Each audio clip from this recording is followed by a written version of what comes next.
Thank you so much for being here. Now we've seen the movie or the film from Reem, and I would love to hear some thoughts behind the movie, behind the film, like a story behind the story. Um, I will ask few questions, and then we will open the Q&A for you if you have anything you want to say to Reem. Hi, Reem.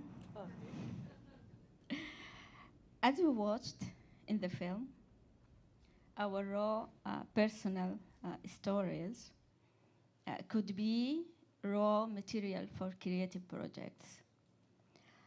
Tell us about the story and the journey of making this film and the struggles you faced and how you overcame them. Hi. We will start from there? Yeah. Okay. Actually, it was quite a journey. It was a very, very difficult one. It took like 4 years to finish this film.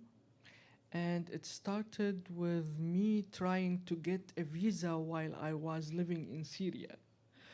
As a Syrian citizen, you know, it's not that glamorous passport. So it took a while to get the visa. That's why I couldn't be on time for filming, and I had to direct the film from Syria. Half of the film was filmed while I was not there yet. I was on the phone, on WhatsApp, trying to direct it as much as I can while I couldn't see, because when they filmed, they uploaded things from Germany, but I couldn't download it in Syria because of the internet. So I ended up asking them for audios, at least, to listen to what they were discussing or talking about, so I can tell the cameraman how to follow or where to be present. So that was the beginning. Can you imagine the rest? So you were the absent director. Yes, I was the absent director. Okay. For half of the film, yes.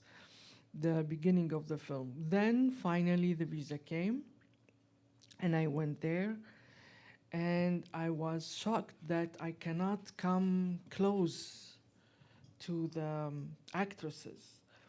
I had to respect the space where they are working. It was my first time to film inside theater. I didn't think it over, the logistics. So I was with those cameras and lenses, fancy cameras and fancy lenses, and they didn't work from a distance. So I had to change all that also, and to get a very small camera with a long zoom, so I will be free to get the shots that I would like to get. And after that, it took like 4 months and a half to continue the filming. And after the play was premiered, we stopped, and I continued filming with the ladies. And they were very tired, actually, exhausted emotionally after all this. So they needed to rest. And I had to struggle with finding energy in them to film with me, to give me time, to live intimacy again with them. It was a challenging thing to do. Okay, and I can see they always like recorded their daily lives. We will come to that, but I want to stop in the last line. The Bayan said, I think, I believe, I prefer a life full of misery than die in glory.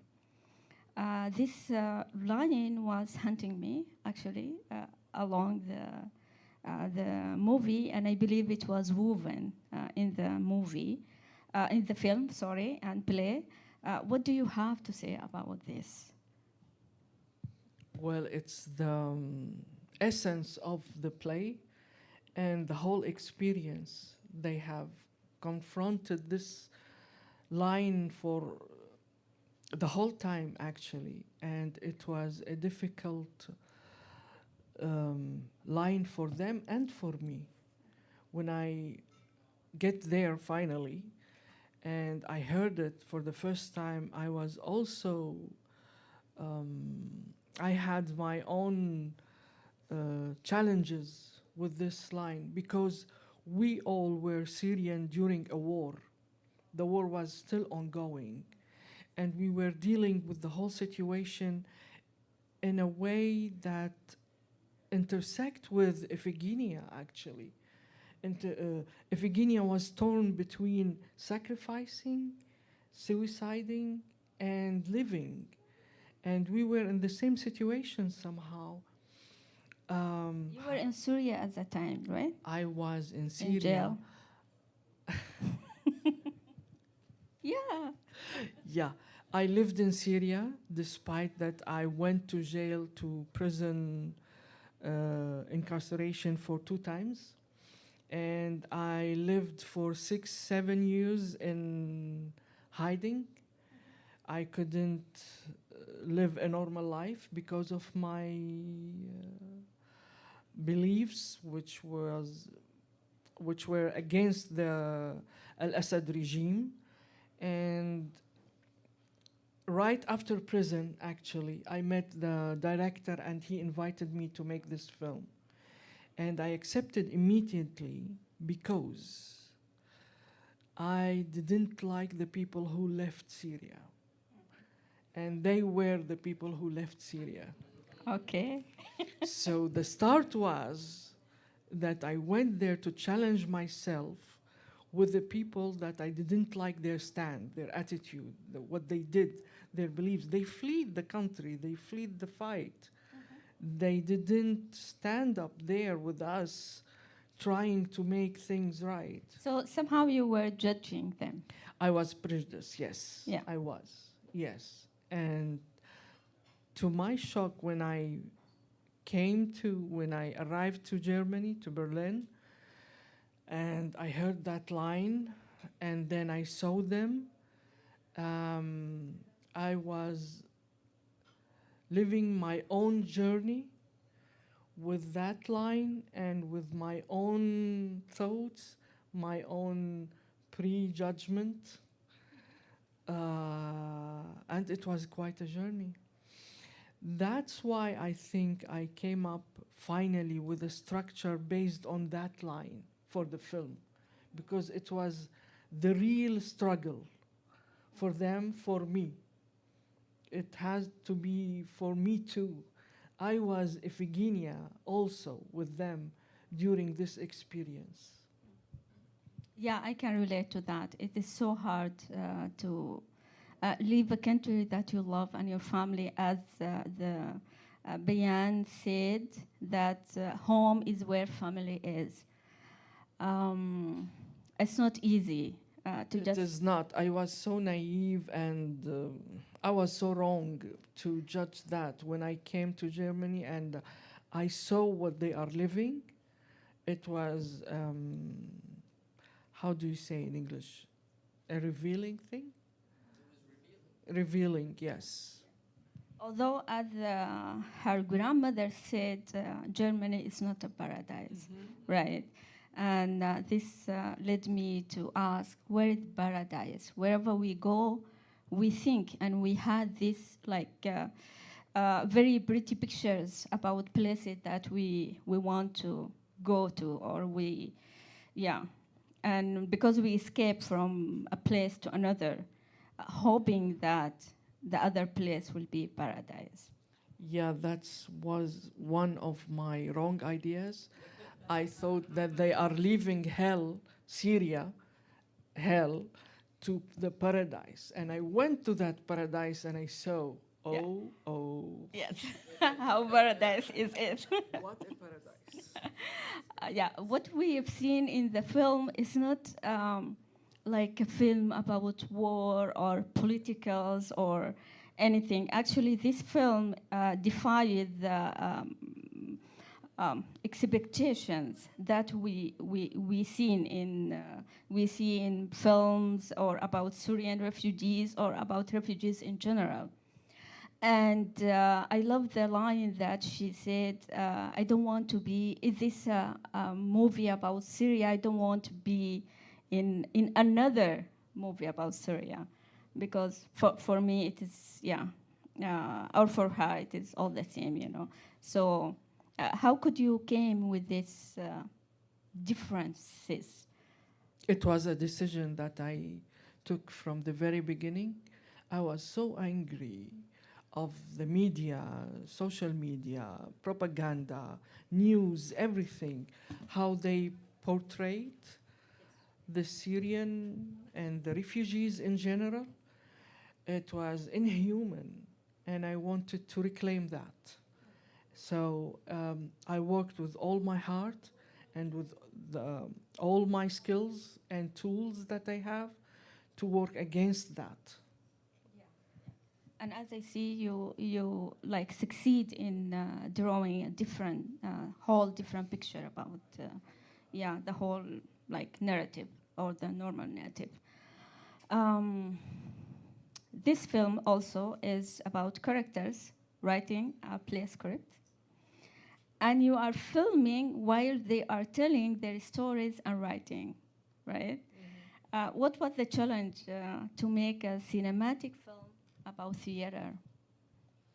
Ah, It is like layered things, and also don't forget we don't forget about their personal lives, their personal daily life, where they are documenting it, and whose idea was that? Sorry, it's a long question. the idea came from the director, Omar.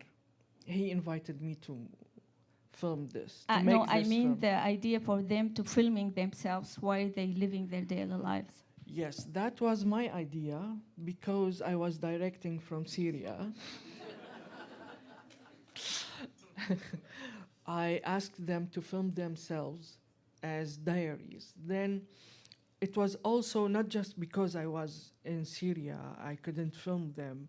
I did film them eventually when I came to Germany, but I decided to share authorship with them.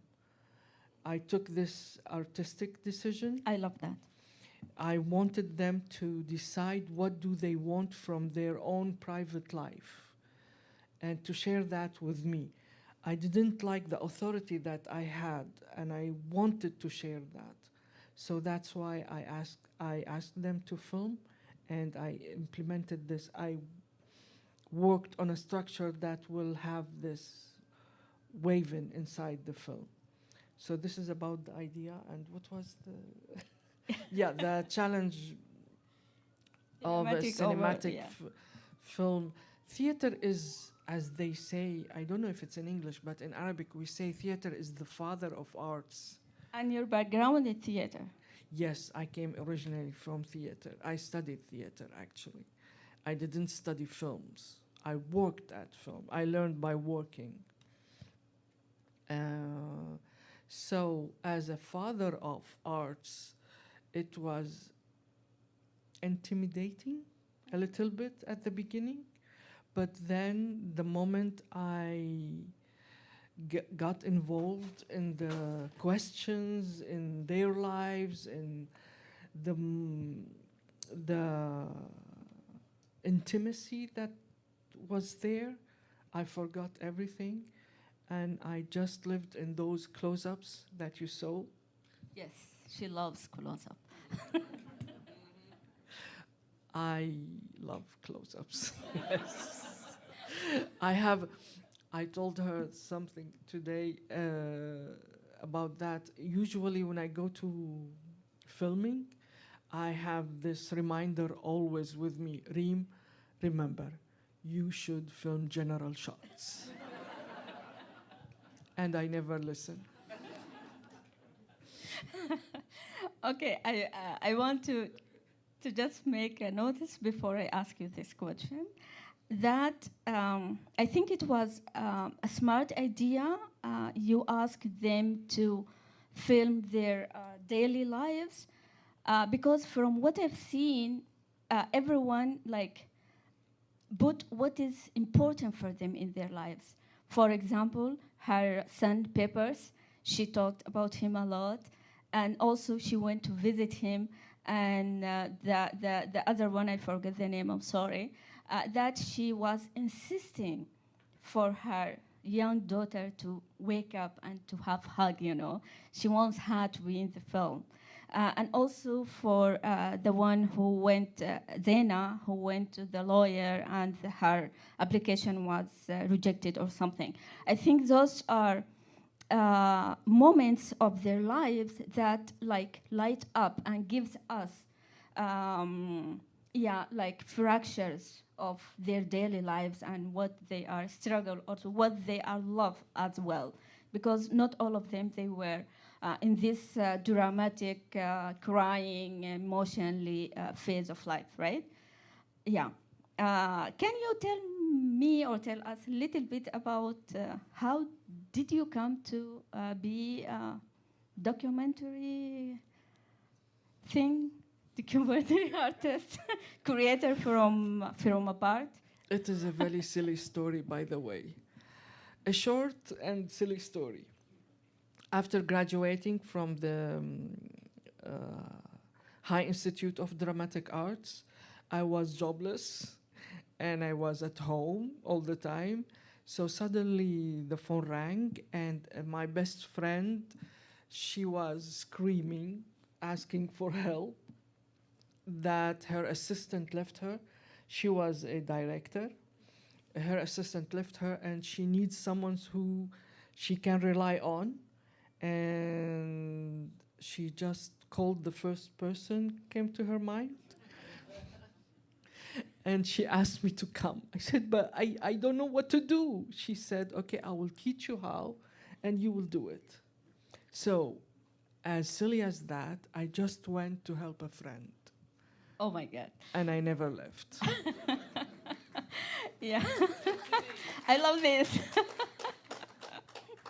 To rescue a friend and to start a career. Yes. And if some of you, of course, they don't know that Reem was working at Al Jazeera channel in Qatar for 4 years or so. 2 years, yeah. So her friend, I don't know who gave who helped one another, yeah. But yeah, I'm glad she asked all of us. We go back to the film. Do you see yourself partial in these young ladies, or? Yes, as I said at the beginning, I went with this prejudice ideas, and when I met them, actually I felt I was in front of a mirror because I had the same struggles as a woman and as a Syrian citizen. So, and when I heard the question about Iphigenia, I was like, oh my God, how do you answer that? And all of them, all of them had the same kind of struggle as women, and with their societies, with their parents, with the patriarchy. All those themes were themes of my life too. So yes, I was one of them all the time. I was behind the camera, but I was so in there, in the scene, not in by myself, by through them. I mean, yeah. And also, I think they are courageous young ladies. One of them said, and this is what I loved about this movie. We don't know exactly why they came. They didn't tell. We came because of the war, or because of the Assad regime, or because of the chemical bombing or something. Some of them said, I came as an adventure. I just want to have this adventure, you know, and to walk until the end of the road. What an amazing life she could live, you know, just like to experience life itself, instead of just be, yeah. And the strong moment which came after that question, when she asked her, "And what's now?" After you reached the end of the road. What did you find? Yes. And there was just silence. Yes. I love that it was just an open question for us, for the viewers to just make their own, come with their own answers from our own experiences. Yeah. Reem, you filmed this film for 4.5 months every day. And I can imagine the huge amount of materials you worked through. So can you tell us a little bit about that and the editing process and the structure and your choices for the film to be in this version as we saw? I have 400 hours of materials. I spent 4 years watching them real time. Can you imagine how much time? I started in Poland, in Warsaw, in a residency. I had a fellowship at the Museum of Modern Art in Warsaw for 1 year, one whole year, just watching. I did nothing but watching those materials. One of the ladies gave me 80 hours of her mobile selfies, 80 hours. And I had to watch that real time, not once, not twice. I cannot remember how much. So it was quite a work. That's a huge amount of material, and that you could choose only like 1 hour from all of this. Like, how could you do that? How could you decide among all of these options? You cannot imagine what I went through. Look, at the beginning, I started in a very simple way, chronology, following the time as they started to the end. It didn't work. It was boring. That version was really boring. Then I tried chapters by characters, and it was also boring. And I tried to mix the characters. Not working. Then it came to me, the idea, the arc was that line. Yeah, the core of the thing. So to follow up the line, the moment of wanting to live. At the end, at the beginning, we were all in death. And death was a salvation for us as a Syrian at that moment, at that historical moment for the country and for us. But after this transformative experience, we reached the moment where we said, no, we want to live. And that's when I reached that moment, when I decided to live finally as a human being, I was able to find the solution for the film.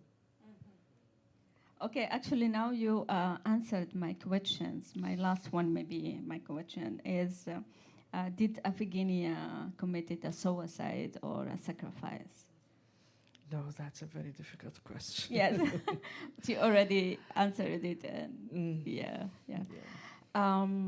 I have one more question, and then we open the floor for you guys. Is about what happened to Zena? She was saved by the theater company. They were able to get her a visa, and she's living there happily ever after. I'm so glad. As far as you know, is any one of those like mature actors became like professional in the Yes. same? One of them, the one who shaved her hair, Yes. yeah, she is now a star in Germany. Wow. Yeah, she's aiming at Hollywood now. Yeah. Okay. Okay. Thank you, Reem. And Thank you. thank you, everyone, for coming. And sorry we kept you like awake until now. And yeah, if you have any question, we have like maybe 10 or 7 minutes. Thank you. Testing. If you have a question, please raise your hand and I'll come to you with the microphone. And then we probably have time for maybe 2 or 3 questions. But then you can always stick around afterwards and then ask questions after the formal portion of the program. Okay, so I think we'll just do these 2, and then I think I saw one more question in the middle. So both you and your subjects were dealing with these Socratic questions like, who am I? Why am I here? And what does this mean? And you touched a bit on how your opinion of them evolved. Can you talk a little bit about how you evolved and how you answered those questions? Because you're no longer in Syria. You are now a documentary filmmaker. So can you talk a little bit about the shift in your identity, as well as what does this mean for you now? Before you were, that's enough. Okay. Yes, there were a shift, and I have changed a lot now. After I left Syria 3 years ago, and before that I was traveling for 2 years also, so let's say 5 years now. Outside that paradise. Now I know for real what they have been through and what does it really mean to flee a country. What does it really mean to leave everything behind and how to deal with the new life. It's not an easy thing to do at all. So I am not that person anymore. I am really, how to say, different. Yeah. I don't know how to, by the way, I still don't know how to articulate about this matter. I'm still in the process of between the losing and the gaining thing. So I'm still rebuilding myself, my vocabularies, my ideas, my perspective. I'm still in the process. So your question is really important and difficult for me in this moment.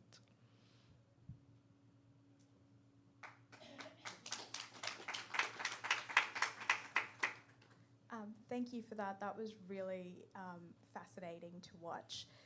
There were 2 themes that really stood out to me. One of them was that it's easier to perform ourselves than to be ourselves. Is there something more you can speak to that theme? I'd be quite fascinated to hear. And then the other question I had was that you sort of touched upon this about, you know, the end of the road and what's at the end of the road and the importance of stories. My question to you is also, what's next? What's next for me? Yeah, from here, what stories are next? Okay. About the first question, performing themselves, I watched them suffering from that for a while. It took a while for them in order to be really able to be on the stage and performing themselves. It was an agony, and their wounds were really warm and present and still open. They just couldn't. It was very difficult for them, but they were so brave and so generous to come every day and practice and practice and practice until it became like a profession, a professional thing. And that helped them to stand up and be on the stage and perform themselves, perform their wounds, actually.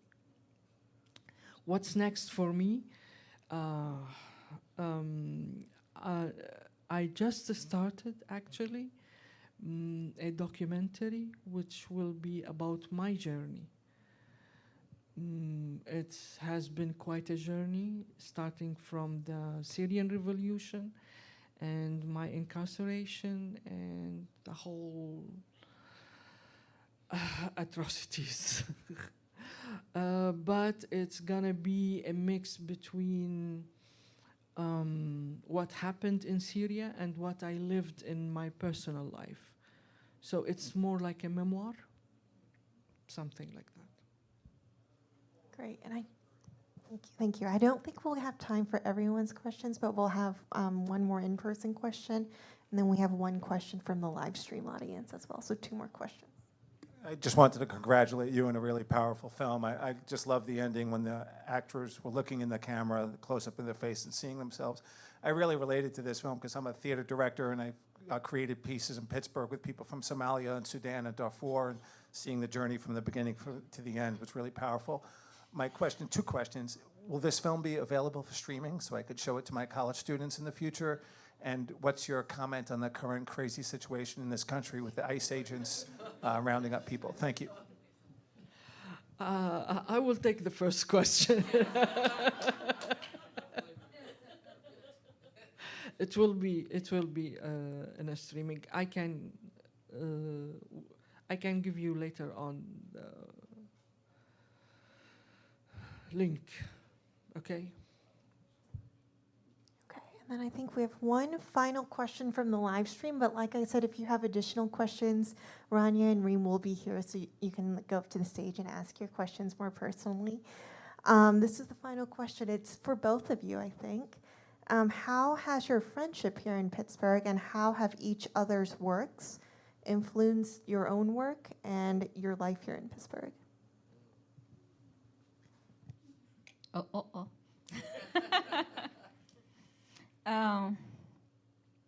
The friendship. It's so important moment in my life that Reem came through. And yeah, I don't know if I have to say this or not, but yeah, it's so personal, but she, the one who lifted me up from the floor when I passed out and took me to the emergency room. And still, she insists for me to have my bills every day. And actually, all of the doctor appointments, I don't remember them. UBMC remember them. And Reem, because she has them on her phone. So that's all what I can say. And also, I just, she can be with my little one for hours and hours. And my little one, she's very talkative. You can imagine that. And also, now we started to write a series with our friend here, Mukhtar. So, of course, she influenced me, artistically. Thank you. Thank you. Well, thank you so much for coming out here tonight and joining us for this evening. Like I said, Rania and Reem will be here if you had additional questions for them. But otherwise, thank you for coming and hope you have a good rest of your evening. Thank you so much.